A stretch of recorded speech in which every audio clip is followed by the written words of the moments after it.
नवादा के कोर्ट में हूँ, नवादा के सिविल कोर्ट में हूँ और यहाँ पे आप देख सकते हैं कि हमारे साथ सीनियर वकील साहब हैं। इधर जो डोपटा गांव में एक घटना घटी है, जो एक मोनाली कुमारी नाम की लड़की थी, उसको जिंदा जला दिया गया। जिंदा जला दिया, आप सोच सकते हैं। वह लड़की जो है प्रेम प्रसंग का मामला था। वो लड़की जो है प्रेम प्रसंग रहते वो जो है रिलेशनशिप में अपने वो जो प्रेग्नेंट हो गया। प्रेग्नेंट होने के बाद जो लड़की जो है लड़के के ऊपर शादी के लिए दवा बनाने लगी। लेकिन वो लड़का, सोचिए, वो लड़का जो है अपने घर में उठाकर लड़की को जिंदा जला दिया। और नवादा जिला के रजौली थाना का जो प्रशासन निकम्मा है, अब सोचिए उसकी घटना को, आप सोचिए कि आपको अगर सुनिएगा जहन पूरा जो है आपका जो रूह कांप जाएगा। वो जो है जो कोई भी अगर सदर अस्पताल से, कोई भी हॉस्पिटल से अगर डेड बॉडी जो है किसी परिजन को दिया जाता है, आप सोचिए कि जो घटना घटा है वो लड़की को जो डेड बॉडी है, जो दोषी है उसको दे दिया गया और जो दोषी को जिंदा जला दिया गया। आप सोचिए। अब देखिए जो पीड़िता है, पीड़िता बताएंगे क्या घटना घटा सर आपके साथ, क्या घटना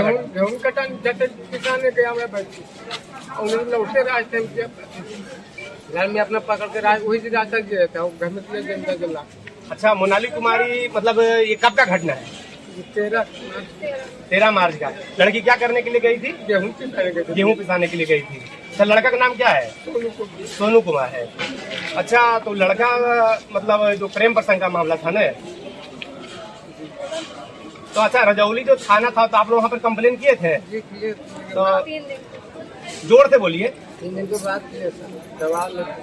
अच्छा अच्छा, मतलब अच्छा उन लोग आपको धमकी देने लगा कि अगर आप इस तरह का अगर थाना में FIR कीजिएगा तो आपको घर से बाहर निकलने लगे, जिस तरह का उसके साथ हुआ उसके आप सारे परिवार के साथ करेंगे। अब सोचिए नवादा जिला में जो इस तरह का घटना घट रहा है, गरीब, आप सोच सकते हैं कोई बड़ा आदमी नहीं है। सोचिए इस गरीबों के ऊपर नवादा में दिन प्रतिदिन यहाँ की जो शासनिक व्यवस्था है, आप सोच सकते हैं क्या हालत, इन लोग गरीबों को किस तरह जुल्म किया जाता है। अब बताइए, इनके बेटी को अपना घर में लड़का बुलाकर उठाकर जिंदा जला दिया। आप सोचिए, माचिस मार के जिंदा जला दिया, करासन तेल छिड़क। आप सोचिए, ये लड़की की माँ है, क्या हुआ आपके साथ बताइए। मेरी बेटी गई थी गेहूं पिसाने 13 तारीख, और उसी बीच में 2-2.5 के लगभग में गई थी, और उसके बाद में वो बुलवा लिया, बुलवा करके करासन तेल छिड़क करके चला दिया। अब सोचिए, थाना प्रभारी की आप गलती देखिए। थाना प्रभारी जो है डेड बॉडी को, लड़का का जो परिजन है, जो लड़का दोषी है, उसको डेड बॉडी दे दिया। और लड़का जो है जो अपना जो दाह संस्कार होता है वो लड़की के परिवार को करना चाहिए। लेकिन वो लोग खुद उसका जो डेड बॉडी को जला दिया। उसका देखिए हमारे साथ वकील साहब से बात कर। सर, ये जो केस है कब से रजिस्टर्ड हुआ रजौली थाना में? जी हाँ, ये चूंकि मामला जो है सो घटना 13/3/2023 का है, लेकिन 13/3/2023 को लाश के साथ जब उसे जलाकर मार दिया गया, अभियुक्त अपने ही घर में जलाकर मारने के बाद उसी का एक, जैसा कि FIR के अनुसार बताया जाता है कि एम्बुलेंस चालक उसी का गोतिया थे, मंजीत सिंह नाम उनका बताया जाता है, पिता रामवृक्ष सिंह, वो भी थे सम्मिलित। वो एम्बुलेंस से नवादा अस्पताल लाए, नवादा अस्पताल में उनका इलाज हुआ, लेकिन रेफर कर दिया गया पावापुरी विम्स जाने के बाद वहां पर लड़की का देहांत हो गया, मृत्यु हो चुकी।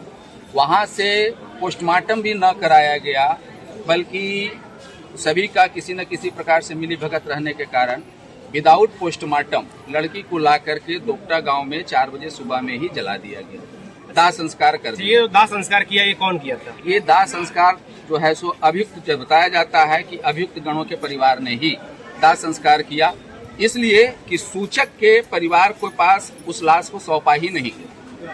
और सूचक को 3 दिनों तक, जैसा कि बताया गया है, हमें जैसा मालूम हुआ है कि सूचक के परिवार को 3 दिनों तक अभियुक्त गण के सारे लोग मिल करके कब्जा करके रखे, जिसके कारण की जो है सो FIR दर्ज होने में विलम्ब। तो ऐसा तो कानून में नहीं लिखा गया है ना कि मतलब जो बताइए अभियुक्त जो है डेड बॉडी को जला रहा है, कहीं ना ये जो रजौली कहीं न कहीं रजौली थाना का मिलीभगत है। और वो रजौली थाना के FIR दर्ज 302/34 में काफी दबाव पड़ने के बाद हुआ, लेकिन होने के बाद किसी की गिरफ्तारी नहीं हो रही थी। काफी दबाव पड़ने के बाद किसी न किसी प्रकार से दिनांक 6/4/23 को अभियुक्त सोनू कुमार की गिरफ्तारी हुई।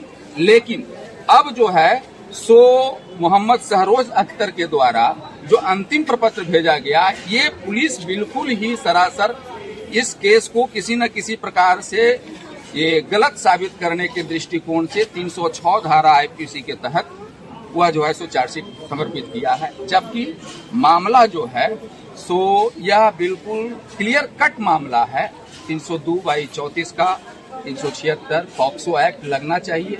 ये पॉक्सो एक्ट का ही मामला है। चार्जशीट भी अंतिम प्रपत्र भी पॉक्सो एक्ट में ही आना चाहिए था, लेकिन पुलिस ने अपना मिलीभगत पूर्ण रूपेण अभियुक्तों के साथ किया है, रखा है। और उसके बावजूद इसकी ऊपर जांच के लिए डीएसपी के द्वारा स्पष्ट जो है सो आईओ को इन्वेस्टिगेट देख सकते हैं कि अनुसंधानकर्ता को आदेश दिया गया था कि इसमें मृतिका का मोबाइल नंबर, सोनू कुमार का मोबाइल नंबर को सीडीआर प्राप्त कर अवलोकन करें, वो भी नहीं किया गया। इलाज से संबंधित कागज पावापुरी अस्पताल से लाएं, वो भी प्राप्त नहीं किया गया, जांच नहीं किया गया। और किसी इसमें संलिप्तता के बिंदु पर गहराई से जांच करें, वो भी नहीं किया गया। एम्बुलेंस चालक मंजीत सिंह की गतिविधि का प्रथम दृष्टया संदिग्ध प्राप्त होती है, वो भी नहीं लिया गया। मंजीत सिंह का अभियुक्त पक्ष से क्या रिश्ता है, वो भी नहीं बताया गया। आपराधिक इतिहास पर वो भी नहीं। पुलिस की बिल्कुल अपने ऊपर के अधिकारी को बात को न मानते हुए इसे सोनू कुमार के विरुद्ध अंतिम प्रपत्र जो है 306 आईपीसी के तहत। लोग तो कहते हैं कि जो नवादा के एसपी है जो बहुत अच्छा काम कर रहे हैं, तो कहाँ दिख रहा है? वो तो किए, लेकिन कहाँ दिखाई दे रहा है?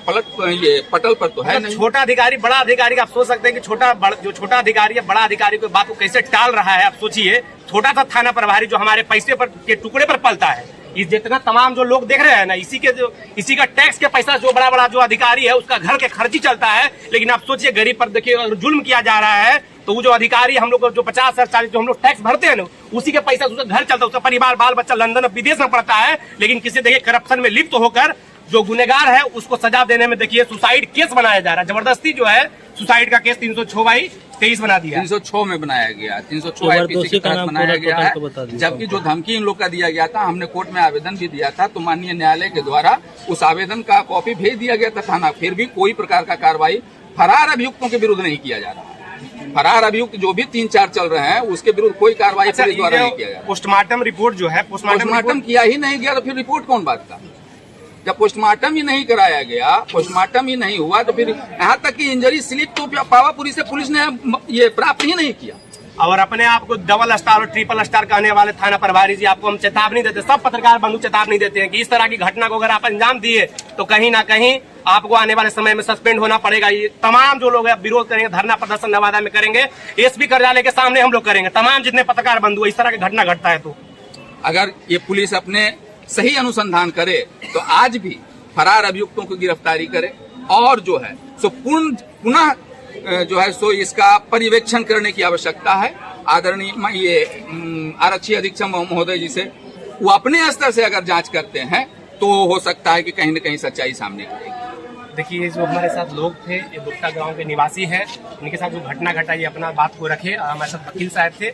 अब सोचिए, प्रशासन को जो नरौली थाना जितना भी पुलिस है, प्रशासन है, थाना प्रभारी है, उसके मिली भगत के कारण इस तरह का मामला जो है निकलकर सामने आया है। अगर कहीं ना कहीं अभी जो है 3-4 जो अभियुक्त जो फरार है उसको अभी तक गिरफ्तारी हो जानी चाहिए थी। लेकिन आप सोचिए कि ये जो है मार्च का घटना है, आप सोचिए अगस्त सितंबर आने वाला, लेकिन अभी तक उसका गिरफ्तारी अरेस्ट नहीं हुआ। आप सोचिए, नवादा में अगर बोलेंगे कि आप जैसे डेमोक्रेसी रहा कहाँ है? डेमोक्रेसी तो बस नाम मात्र का है कि by the people for the people. आप सोचिए कहाँ है? कुछ नहीं। अब बड़ा जो अफसर की जो बात है, एसपी की जो बात है, छोटा अधिकारी नहीं सुन रहा। आप सोचिए, आप देख रहे हैं धमकी आ रहा है, वो भी घर पर धमकी आ रहा है कि केस कंप्रोमाइज कर लिया जाए, नहीं तो आप लोग जिस तरह से घटा इस तरह से फिर और होगा। ऐसा बोल रहा है। कौन बोल रहा है? उन्हीं का परिवार वाले, हम तो हम नाम नहीं जानते हैं, इन लोग बता रहे थे हमको, इस प्रकार से हमारा बात सुने हैं।